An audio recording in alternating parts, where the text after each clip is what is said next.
Well, good evening, Bible Breakdown friends. I am at this point home recovering from my surgery procedure thing, but I thought this might be a way we could keep meeting and have class this evening. And so you're there and I'm here, and what I plan to do is talk for a little bit, and then this will shut off, and you can either go home or you can discuss what you've heard this evening. What I will miss is the interaction we have with questions and dialogue and seeing where that takes us. But for now, this is a way that we can go. So when I put out a request for Christianese and questions and things like that, one of the things that came back, some of the questions that came back had to do particularly with beginnings. And so this evening, I thought we would take a little look at what's known to the Jews as the Torah. It's sometimes called the Pentateuch. Penta means 5, so it's the first 5 books of the Bible: Genesis, Exodus, Leviticus, Numbers, and Deuteronomy. And I really need to stop shaking the table because that shakes the whole picture. So we're going to look at that, and this will probably be a little more stream of consciousness than we normally do because I don't have a whole list of prepared notes because my time is short. But what I think we'll do is take the Bible, start in Genesis, and see how far we get this evening, and try to answer some questions hopefully along the way. If there are other questions that come up, write those down, email me, give them to some of the class leaders, and or somehow get them to me, and I'll be happy to try to address those at a future time. So let's look at Genesis, the very first book in the Bible. First off, let me say, when we look at Genesis, through all the Torah, actually, through all the first 5 books, I'm going to go back to what I said the first week, and that is that these books are not trying to be science books. They're not trying to be strictly history books. This is a book, these are stories about faith and how God came to and interacted with people. And while I don't think there really is anything that we're going to discover archaeologically or scientifically or anything like that that is going to contradict what you find in scriptures, you also we have to realize that they are products of their time. They are exactly what God intended them to be for what they are, but they're not science books. And so Genesis, when you start, in the beginning, God created the heavens and earth and so on. Genesis is not trying to tell us scientifically how that happened. Does that make sense? Genesis is trying to point not to how creation happened, but to the Creator who made it happen. That's why it says, in the beginning, God created the heavens and the earth. The main point is God. The main point is not the day by day.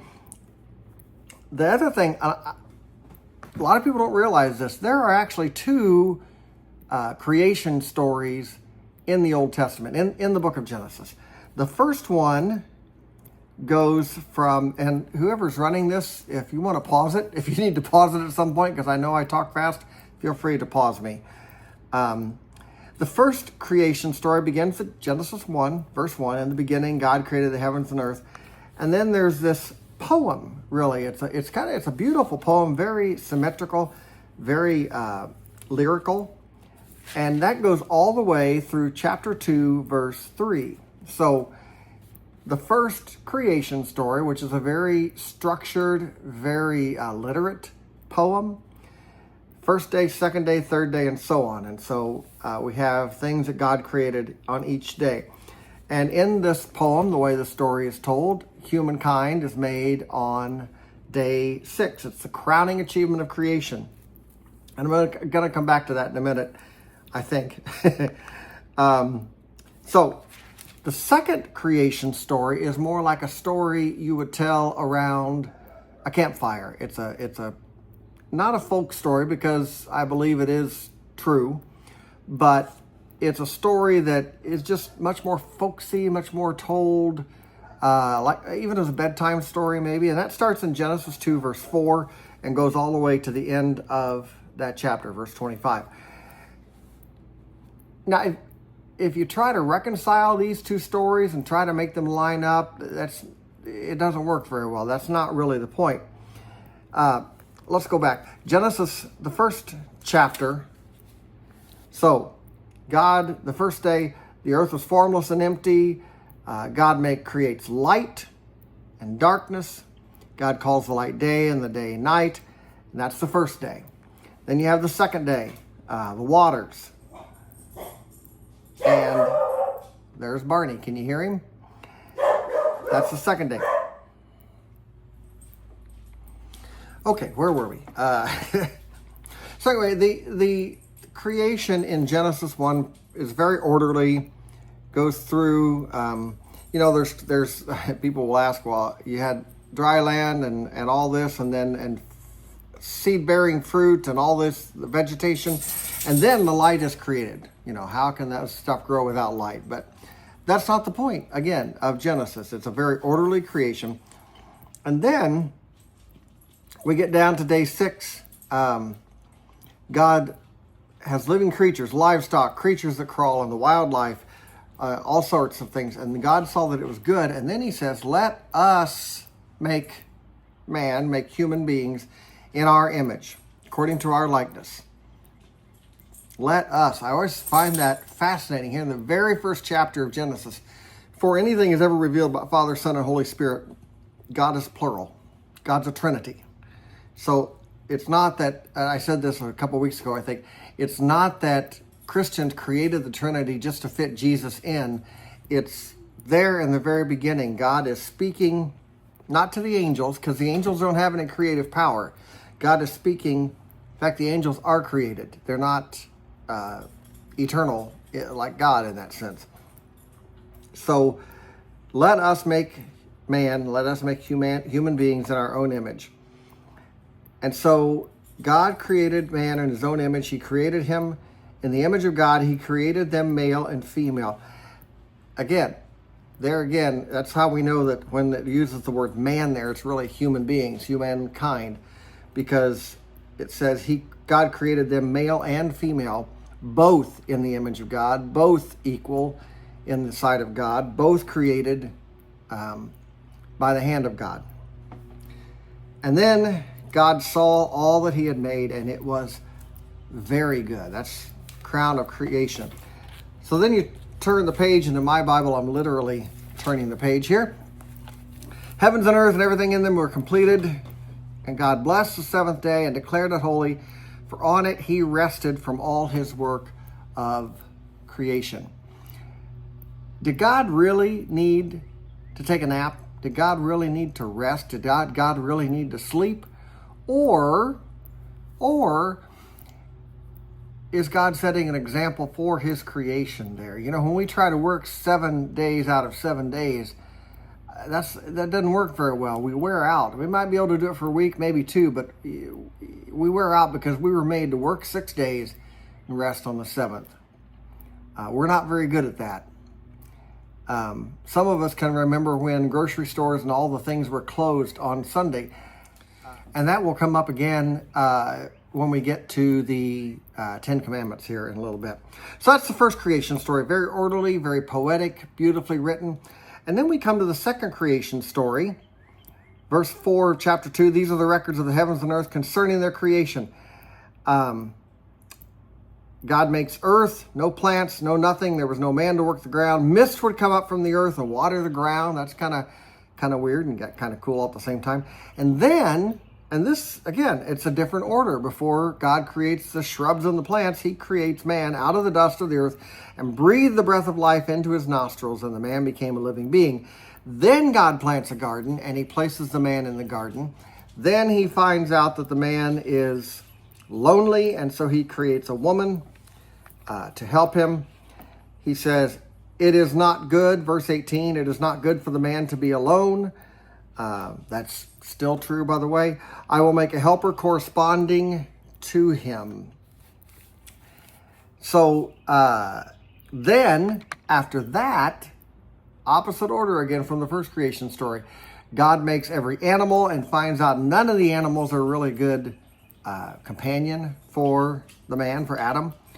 And so he takes a rib out of Adam and makes Eve, makes a woman. And then the man says, this one is bone of my bone and flesh of my flesh.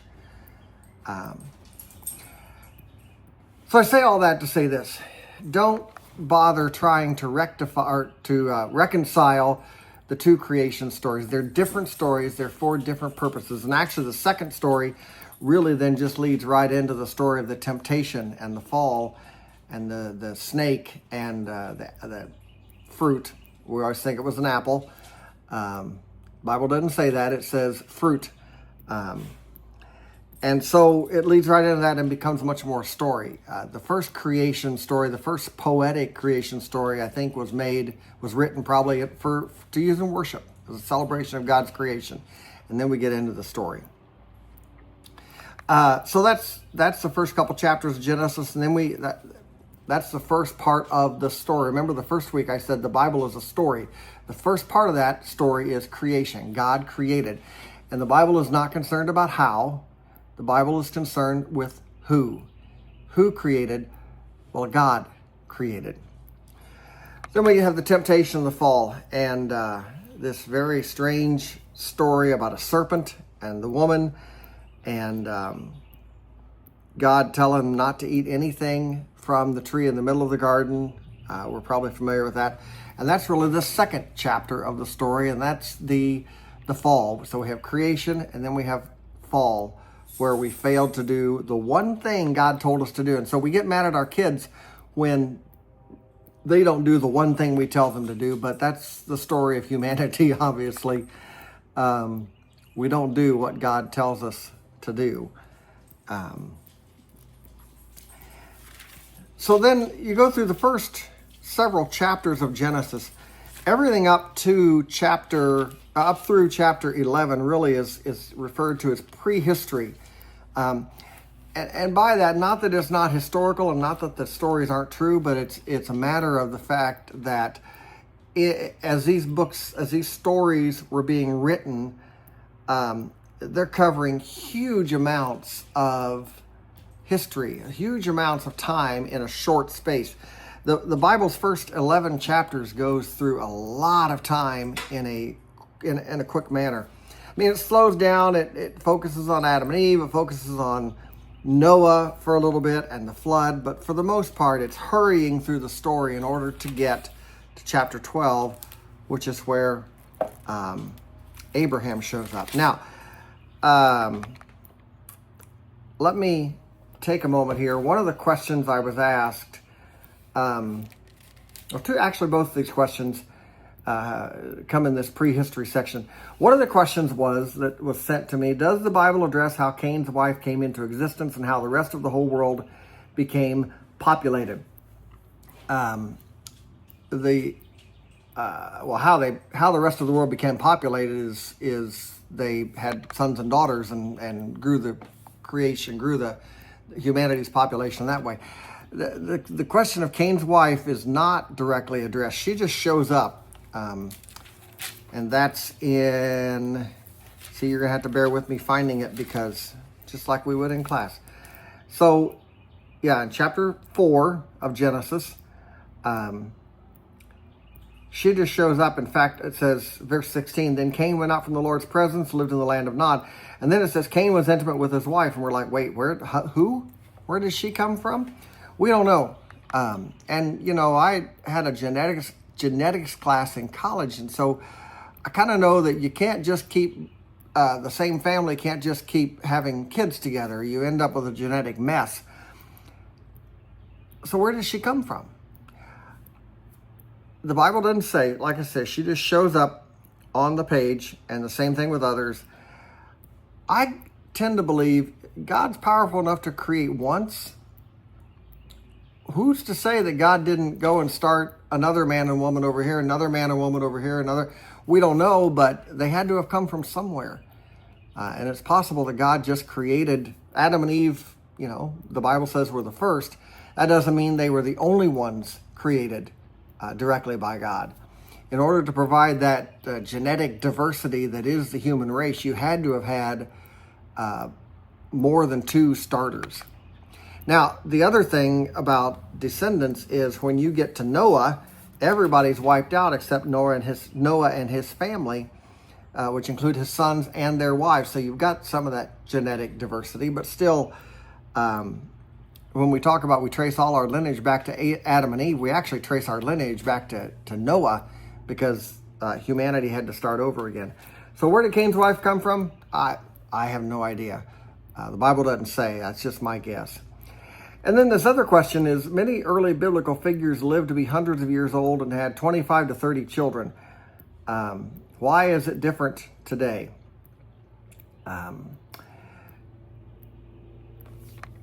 Some of that, I believe, has to do with the way the Bible recounts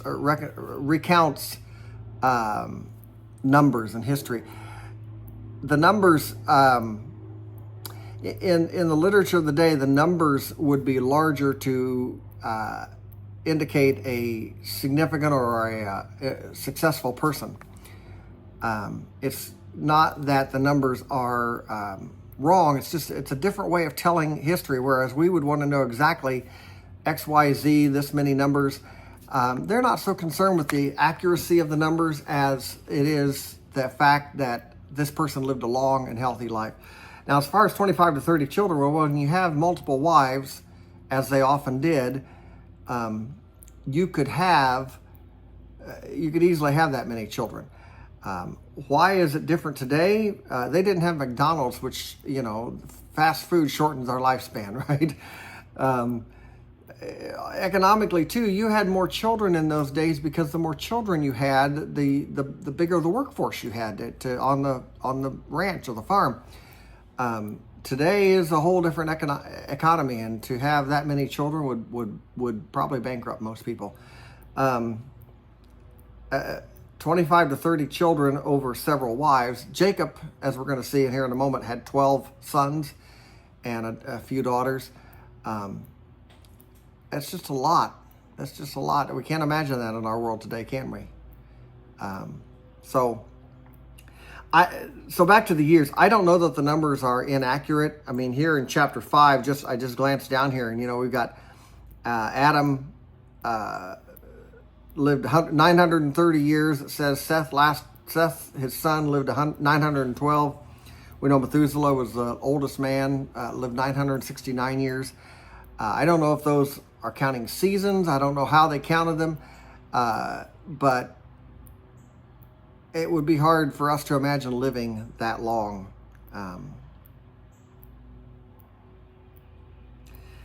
So, Noah. If you've ever been to Ark Encounter, that's an interesting place to go. If you've not been over there, to see what, at least in one idea, what Noah's life might have been like living on the Ark, and what the Ark itself looked like. I mean, that's not scripture. It's just a guess, but it's an interesting exhibit. And then God makes this promise that He will never flood the earth again.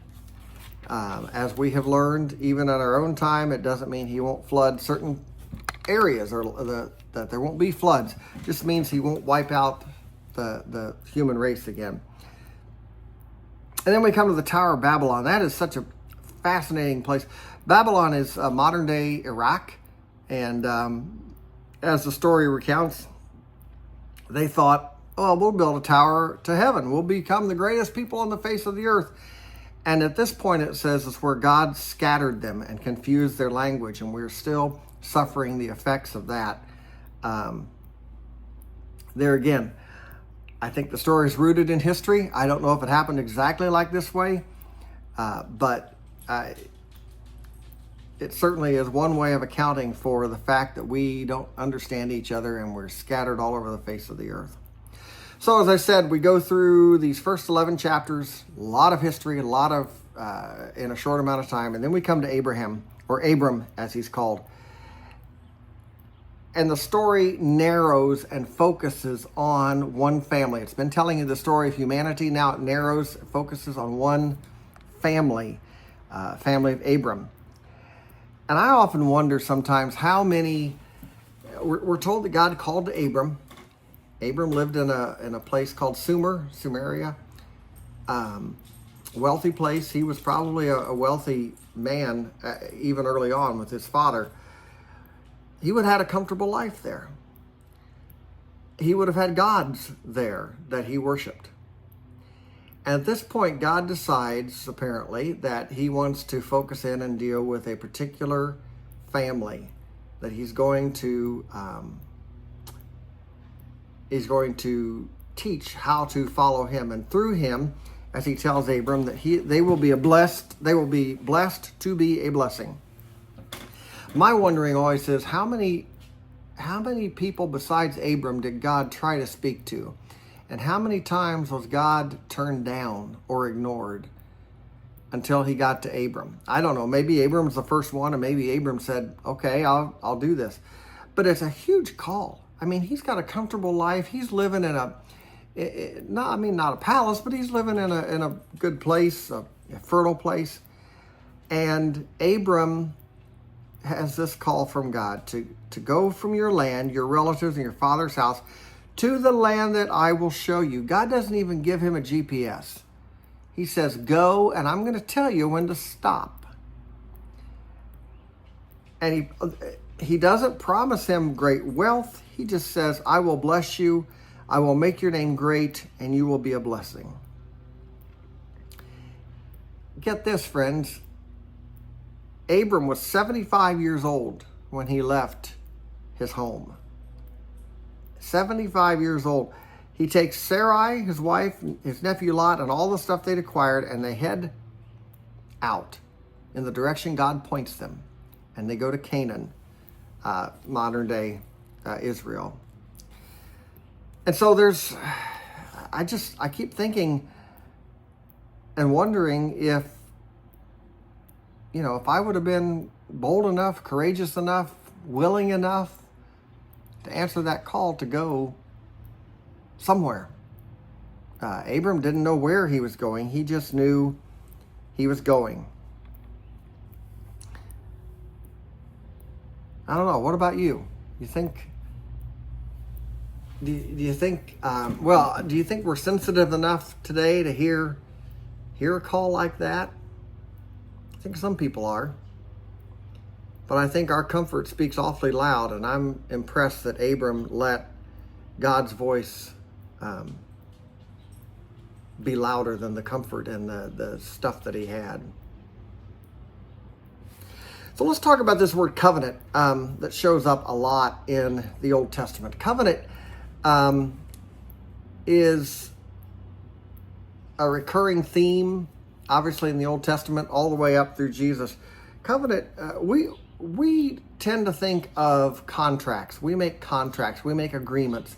When someone is going to do something on your house or do repairs, they'll give you a contract. When you get a new job, you get a contract.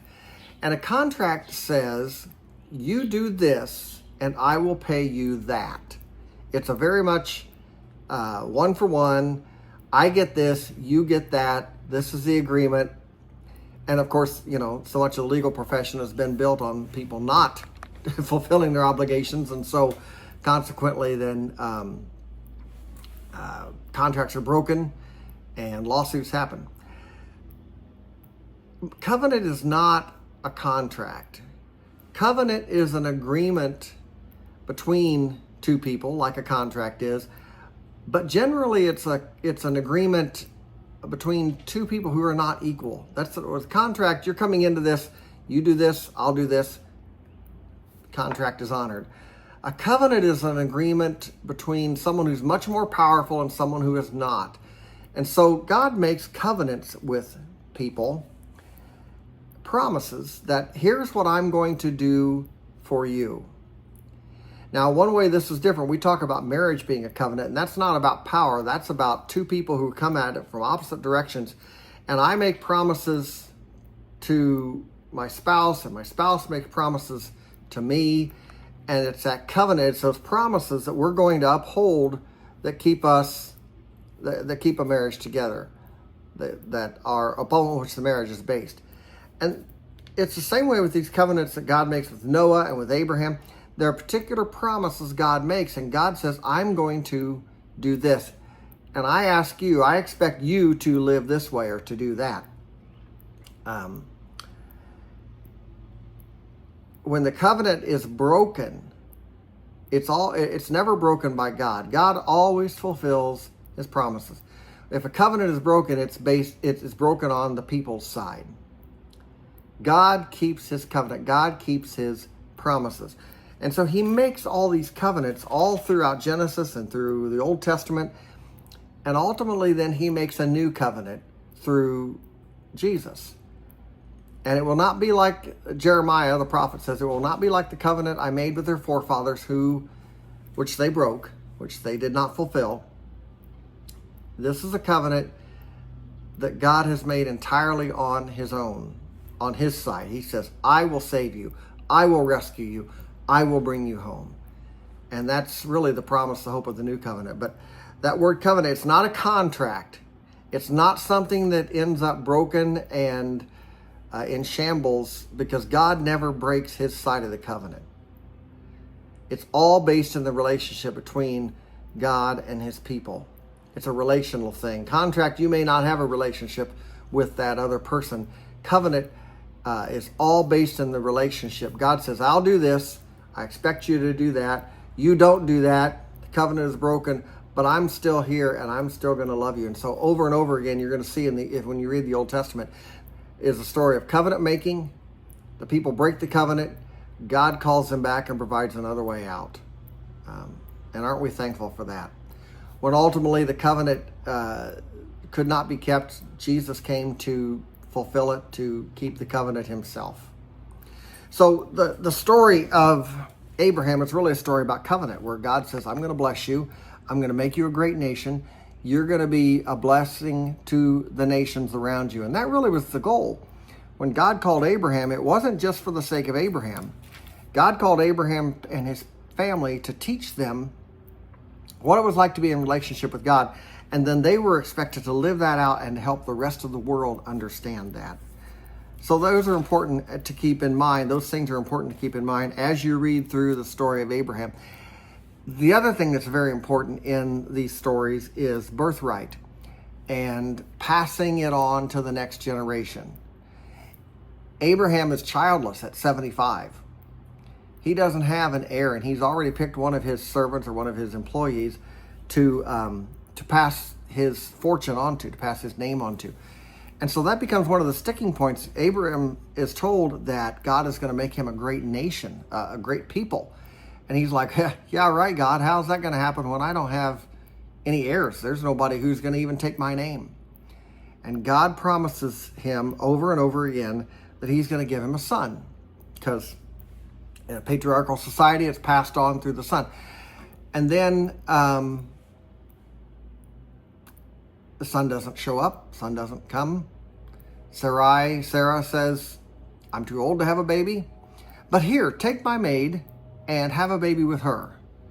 And you notice Abraham doesn't say anything. He just does what he's told, like a good husband. And he has a baby with Hagar. The baby's name is Ishmael, and Ishmael becomes the father of today the Arab people. And so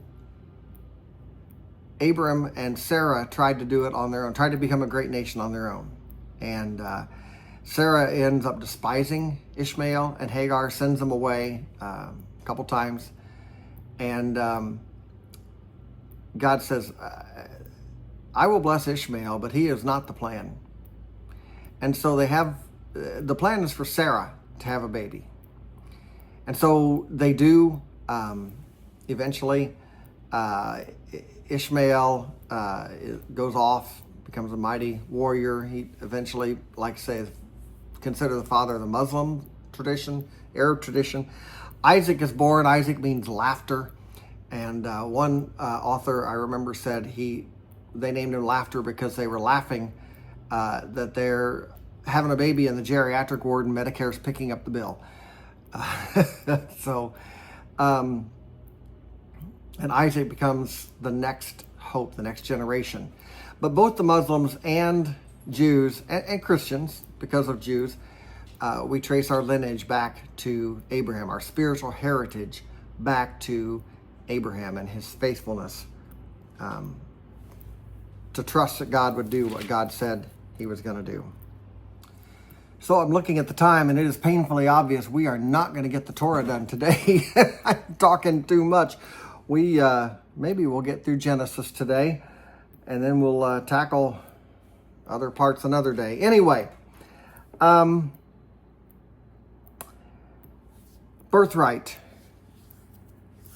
I've shared this, I think, from the pulpit before. Birthright was very important in passing the family line along, and you'll see that throughout the Old Testament in particular. A firstborn would inherit twice as much as everybody else. So I use the example of my brother and I. I'm the firstborn, my brother's second. So if we were practicing, if it was the Old Testament times and we were practicing that when my parents are gone, the inheritance would go 2/3 to me and 1/3 to him, because the firstborn gets twice as much and is, the leader for the next generation, for the household, for the father, for the estate. So when you come to Abram passes his family lineage on to Isaac.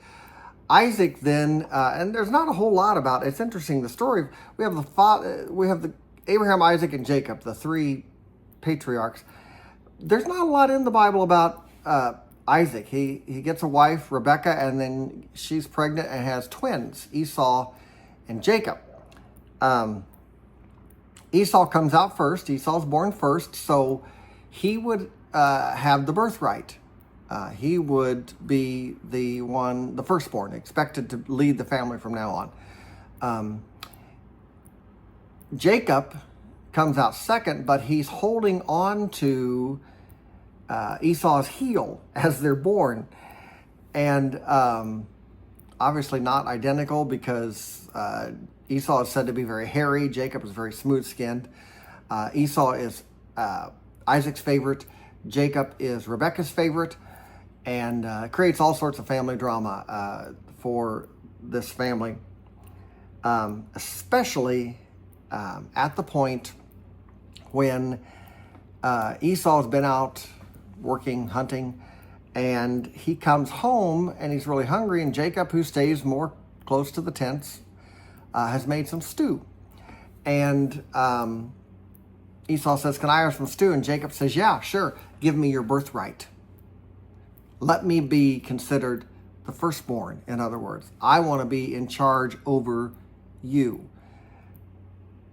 I think it's just incredibly stupid that Esau, there wasn't any other stew in the whole camp. Are you kidding me?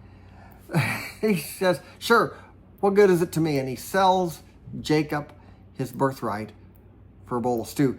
Later, then, the famous story, Jacob also tricks Isaac into thinking he's Esau, and Isaac blesses him, gives him his blessing before he dies. And, we'll read that and we'll say, well, big deal. I mean, so couldn't he give Esau another blessing? Well, no, that's not the way it worked. The way they understood it, once you'd given your blessing to someone, that was it. Nobody else got a chance at the blessing. And so Jacob ends up as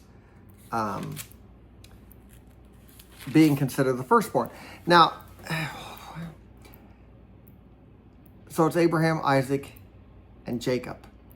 And Jacob is the heel grabber. He's the deceiver.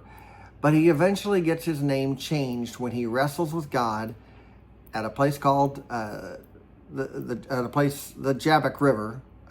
I've stood there on the shores of the Jabbok River. It's not a very big river, at least not in modern times. But Jacob, when he wrestles with God, his name is changed to Israel. Now, I find it fascinating that, when Peter's name is changed from Simon to Peter, most of the time after that, he's called Peter in the Gospels. Jacob is not. Jacob is only rarely called Israel. He's mostly called Jacob, the deceiver. Israel means one who struggles with God, and I just think that's such an appropriate name even today for the nation of Israel, because they still struggle with God.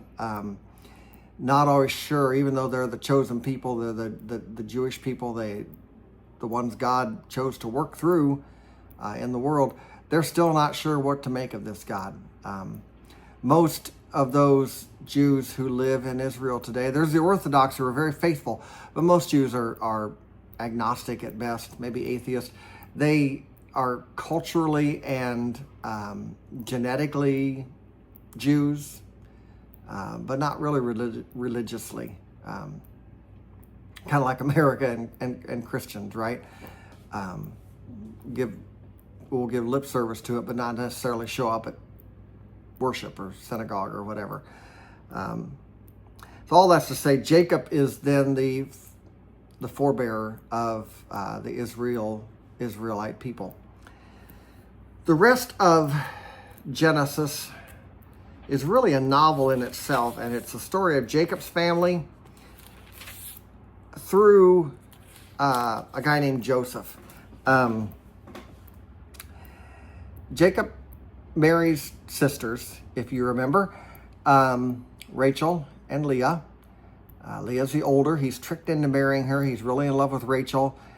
Between the two of them and the two maids that they have, they end up having 12 sons who become the 12 tribes of Israel.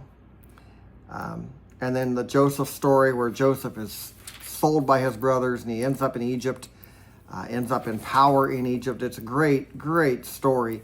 It's such a well-written story that, there of course been movies made about it, but it's just a marvelous story about the way God works. And one of the things I think Genesis is telling us, is reminding us, is that God often calls and works with the underdog or the unexpected person. Jacob is not the firstborn. Joseph is not the firstborn.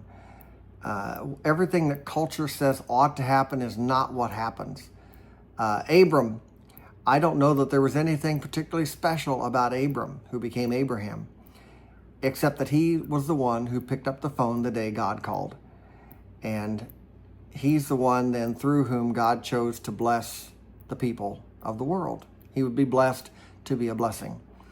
The land that God gives Abram, the land that today Israel is still fighting for to possess, the land that God promised to them, is really not anything special. I mean, don't get me wrong, it's a beautiful land. First time I went there, I said I left part of my heart there. It calls me back because there is something profoundly spiritual about this land where God has worked so many times. But the land that God called Abram to it's mostly desert. I mean, there is some green in the north, and Galilee and Dan farther north, but Jerusalem is in the middle of a desert. It's not a fruitful land. But you know what makes it important? You know why God put his people there? It's because it's right in the middle of everything. All the trade routes, all the transportation, everything, Europe, Asia, Africa, everything had to pass through that plot of land. And so if you want to get your message out, if you want to help people be, you're putting your people there blessed to be a blessing. If you want to bless people, where do you put them? If you want to get your word out today, where do you put your billboard up? You put it in the most traveled area, if you can afford that. You put it in the most traveled area that there is. That's what God did with his people in Genesis. He took Abram from Sumer, which is over near Iran, Iraq, that area, and he uprooted him and plopped him down right there in Canaan, which was in the middle of everything. That's why they wanted to build the Tower of Babylon there. It's in the middle of everything.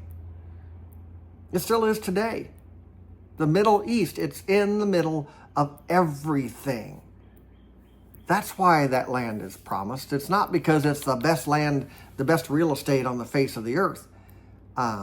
It's because it's a land, it's because location.